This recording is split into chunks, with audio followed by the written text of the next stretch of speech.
જવાન જય કિસાન. આજે અમે વચ્ચે વઢિયારી ચણાની દાળ તો ખાધી હતી, પણ આજે વઢિયારી ચણા અમારા ઘરે આવ્યા છે. એ બિન પિયત છે, ઓર્ગોનિક છે.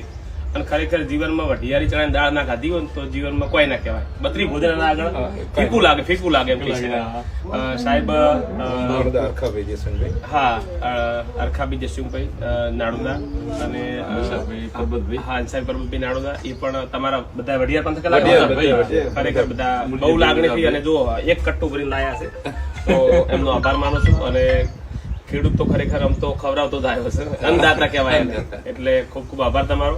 અને હવે પણ ટેસ્ટ લેશું, તમારી ચણાની દાળ બનાવી ખાશું. અમારા ચણા આપણે સ્વીકારો જો આભાર. 3 નંબર ચણા છે અને બિન પિયત છે. વાયા પછી કોઈ પણ એને કોઈ જમીન કરી વાળી હવે સીધા વારવા જ જવાના. આભાર સાહેબ, આભાર. અને ઢોર ખાય મૂળ ખાય વધેલું ખેડૂત નહીં. પેટ સ્વીકારી અમારી. આભાર. જય જવાન, જય કિસાન.